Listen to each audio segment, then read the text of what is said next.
இவங்க மனைவிக்கு brain treatment கூட தேவையில்லை.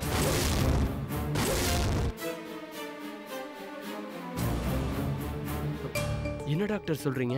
எஸ், இவங்க கோமா ஸ்டேஜுக்கு போனது பிரெயின்ல அடிபட்டது காரணம் இல்ல. பின்ன முதுகு தண்டுவடத்துல இருக்கிற ஒரு நியூரோ எஃபெக்டால தான் பிரெயின் ஸ்டக் ஆயிருக்கு. அப்படியா?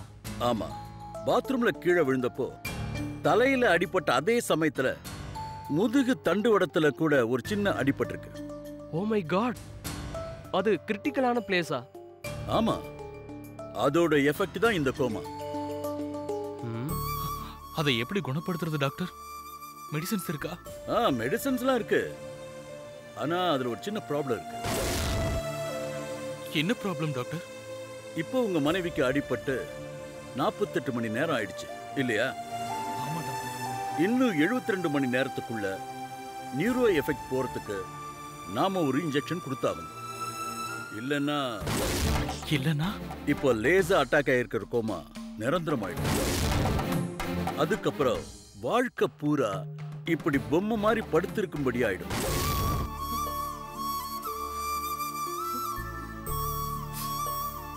உயிர் இருக்குமா டாக்டர்? இருக்கும். 70 வயசானாலும் அப்படியே இருப்பாங்க. அவளுக்கு அந்த கஷ்டம் வேணும் டாக்டர். அது என்ன மெடிசன் சொல்லுங்க, இப்பவே போய் வாங்கிட்டு வரேன். பணம் வச்சிருக்கீங்களா? பேங்க்ல கொஞ்சம் சேவிங்ஸ் இருக்கு டாக்டர். எவ்வளவு இருக்கும்? 72,000 இருக்கும். 72,000மா? டாக்டர் என்னாச்சு? அந்த மெடிசனுடைய காஸ்ட் என்னன்னு தெரியாம 72,000 வச்சிருக்கேன்னு பெருசா சொல்றாரு பாரு. டாக்டர், இந்த இன்ஜெக்ஷன் எவ்வளவு காஸ்ட் ஆகும்? இந்தியன் மணி வேல்யூல ஒரு இன்ஜெக்ஷன் 4 லட்சம் ரூபாய். அதுவும் அந்த இன்ஜெக்ஷன் இங்க கிடைக்காது. நான் இந்த நோயோட டீடைல்ஸை என் லெட்டர் பேட்ல தரேன். நீங்க அந்த பிரிஸ்கிரிப்ஷன் எடுத்துட்டு நேரா கலிபோர்னியா போய் அங்க இருக்கிற ஒரு ஹாஸ்பிட்டல்ல காமிச்சிங்கன்னா மட்டும்தான் இந்த இன்ஜெக்ஷனை தருவாங்க. நேரடியா கலிபோர்னியா போணுமா? ஆமா. ஏன் டாக்டர் அப்படி? இந்த இன்ஜெக்ஷனை சரியான டோஸ்ல சரியான டைமுக்கு போடலனா ரிவர்ஸ் ஆயிடும். அதனால சம்பந்தப்பட்ட டாக்டருடைய டீடைல்ஸோட பேஷண்டோட கீ ரிலேஷன் ஐடென்டிட்டியை காமிச்சு நேரடியா வாங்கணும். சம்பந்தப்பட்ட டாக்டர் அந்த இன்ஜெக்ஷனை போடுற வீடியோவை அந்த மெடிக்கல் ஸ்டோருக்கு சப்மிட் பண்ணணும். இவ்ளோ கண்டிஷன்ஸ் இருக்கா? ஆமா. முதல்ல நீங்க பணத்தை ரெடி பண்ணிட்டு வாங்க. மத்ததெல்லாம் நான் ஏற்பாடு பண்ணி வைக்கிறேன்.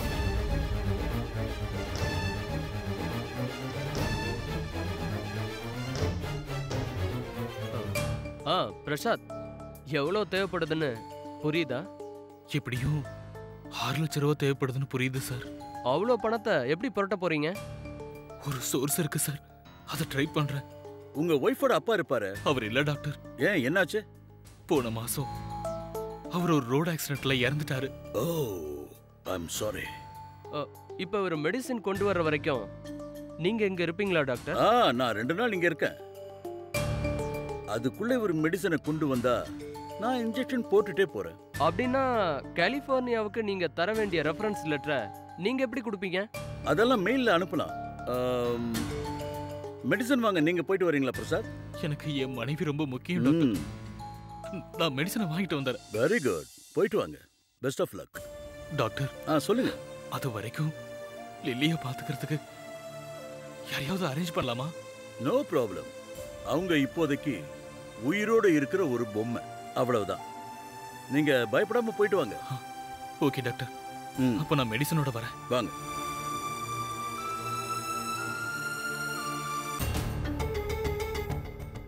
சரிங்க சார், வரேன். வாங்க பிரசாத்.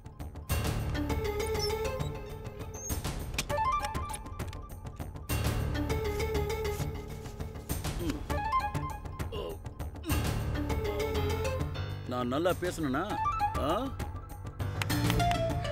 கலக்கிட்டீங்க. எங்க அவ? உள்ளதான் இருக்கா. வா.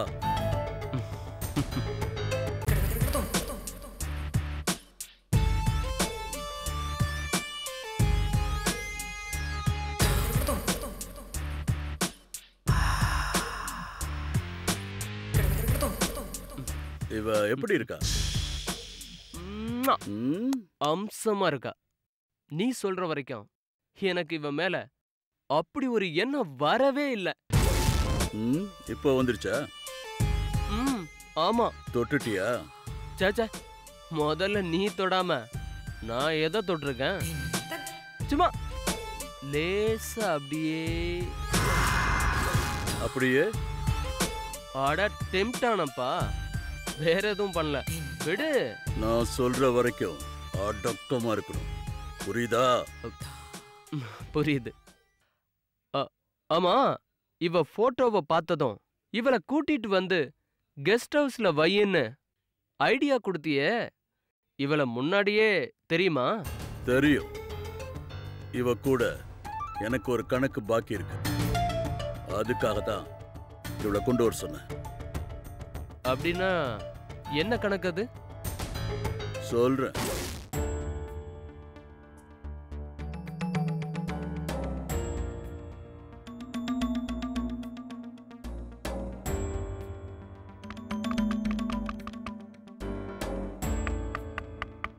வா.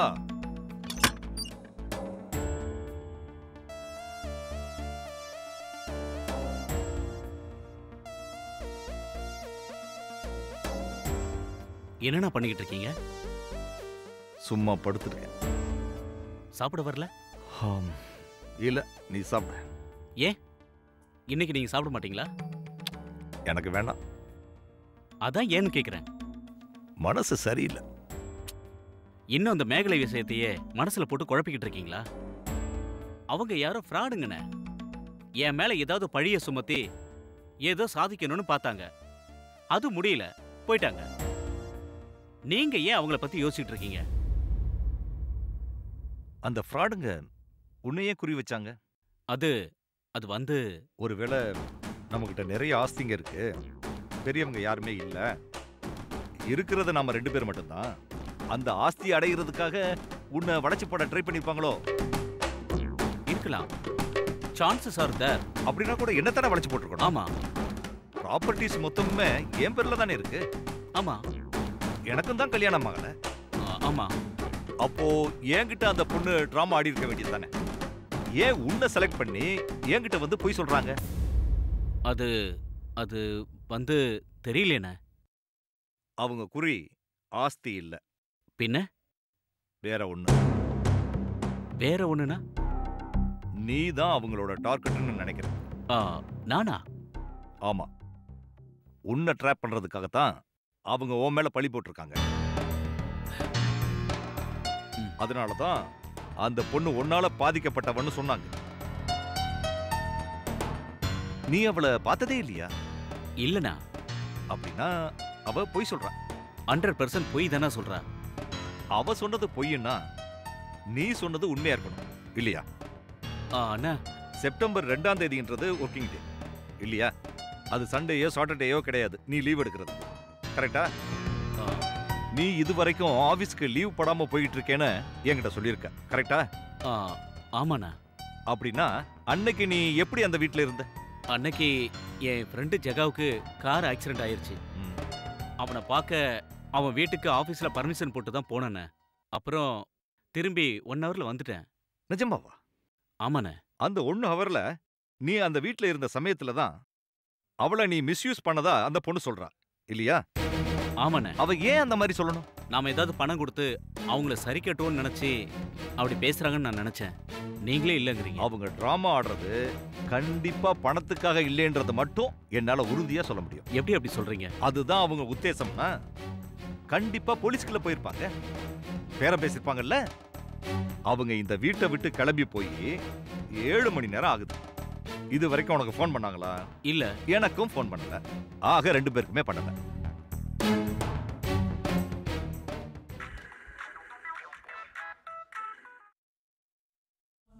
ஹலோ. மனோகர் சொல்லுங்க. ஒரே ஒரு தமிழ் செல்வி தான் டாக்டரா இருக்காங்களா? சரி, அவங்க நம்பரை கொடு. அதை கொடு. சொல்லுங்க மனோகர்.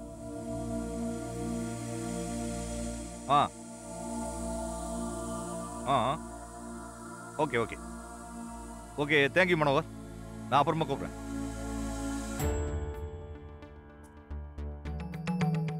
என்னென்ன பண்றீங்க? அந்த பொம்பளை அவங்க நம்பரையும் கொடுக்கல, நம்ம நம்பரையும் வாங்கிக்கல. அதனால தான் அவங்க பேர்ல நம்பரை கலெக்ட் பண்ணிருக்கேன். அவங்களான்னு செக் பண்ணுவோம். என்ன மோட்டிவ்ல வந்திருப்பாங்கன்னு நம்ம செக் பண்ணி பார்த்துடலாம்.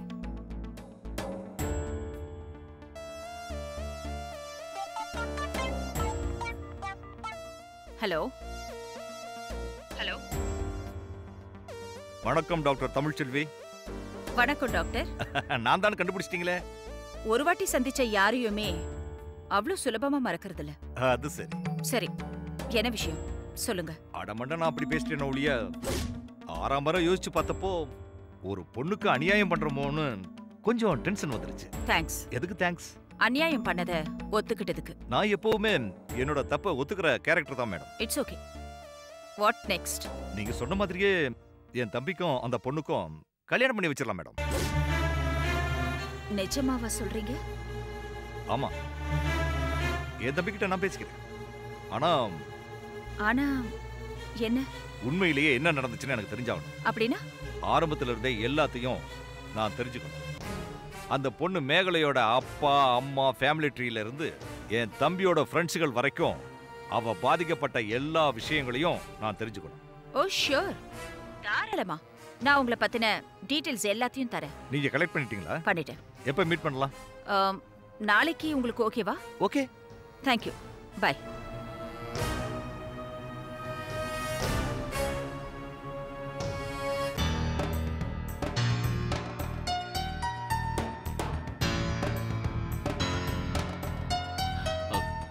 என்னென்ன யோசிக்கிறீங்க? இப்போ இன்னும் அவங்க கொஞ்சம் டீட்டெயிலா வெளியே வருவாங்க. அதுக்கு தான் நான் அப்படி சொல்லியிருக்கேன். ஏன் உனக்கு ஏதாவது ப்ராப்ளமா? டேய் திலீப், நதிங் டு வரிடா. Control yourself. Okay okay.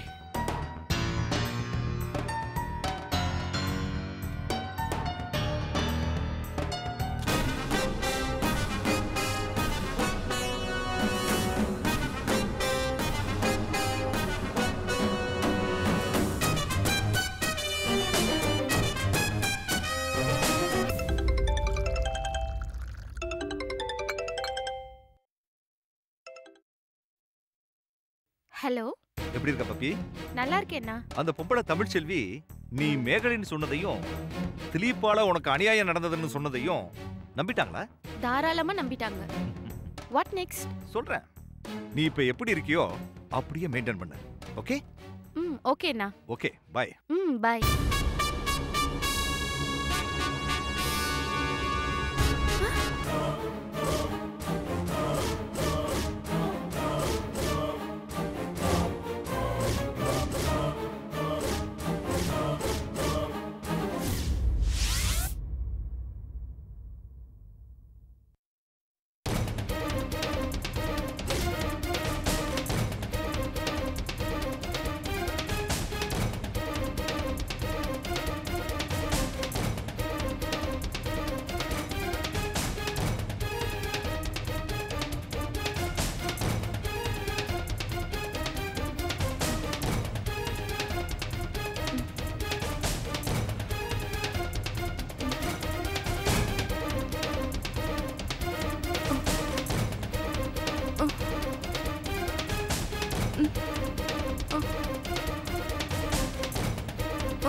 Lily,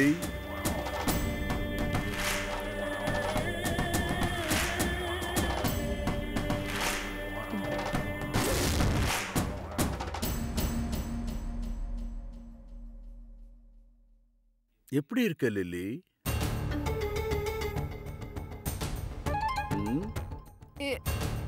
எனக்கு பேச முடியல. முடியாது. ஏன்னா உனக்கு பயங்கரமான மயக்க மருந்து கொடுத்துருக்கோம். செடக்டிவ் இன்ஜெக்ஷன் ஓவர் டோஸ் போட்டிருக்கோம். அது தெளிஞ்ச டயர்ட்ல இருக்க. லிலி, லிலி, நான் யாருன்னு தெரியுதா? யாரு? நான் யாருன்னு ஞாபகம் வரலையா? என் பேரு பாஸ்கர்.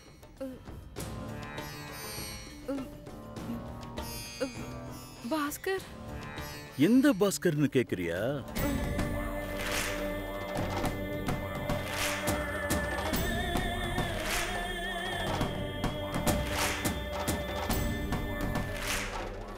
சில வருஷங்களுக்கு முன்னால தான் பையனுக்கு பொண்ணு கேட்டு ஒரு அப்பா அம்மா உங்க வீட்டுக்கு வந்தாங்க. இந்த படுபாவியோட போட்டோவை உங்ககிட்ட காட்டினாங்க. இந்த வியாதி பிடிச்ச கிழவனுக்கு என்ன ரெண்டாம் தரமா கேட்க வந்தீங்களே, உங்களுக்கு வெக்கமா இல்லையான்னு நீ கிண்டல் பண்ணியா? நீ இப்படி கேட்ட விஷயத்த அன்னைக்கு எனக்கு சொல்லியிருந்தா உன்னை யாரும் கல்யாணம் பண்ணிக்க விட்டுருக்க மாட்டேன். நரகம் நான் என்னன்னு காமிச்சிருப்பேன். முடி கொட்டி போனதுனால நான் கிழவனா? எனக்கு இப்படி ஒரு வியாதி வந்தது ஏன் தப்பா?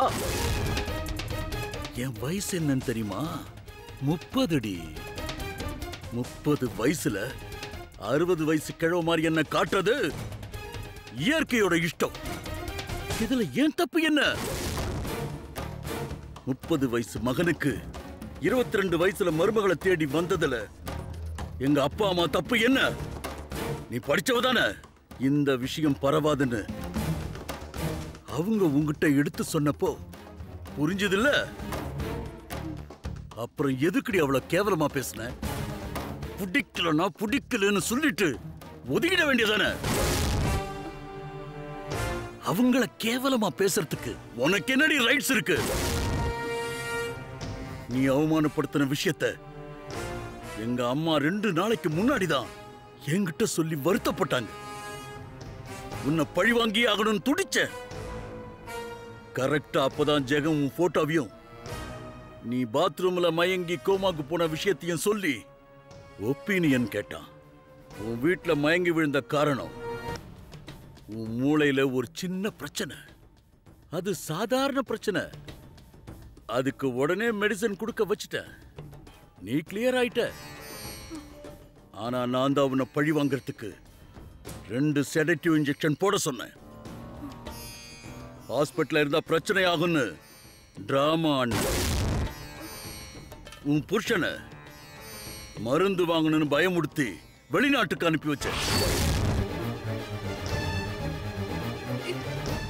எதுக்கு இதெல்லாம்? உனக்கு திமிரு குறையணும். அதுக்கு நீ கெட்டு போடும்.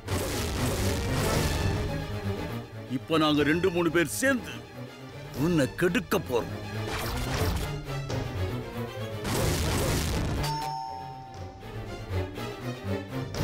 என் ஃப்ரெண்ட்ஸ் வந்துட்டாங்க. உன்னை கெடுத்து குட்டிச்சவராக்கி கடைசியா கல்கத்தாவில் சத வியாபாரிங்க கிட்ட உன்னை ஒப்படைக்கிறதா முடிவு பண்ணிருக்கோம். Be ready.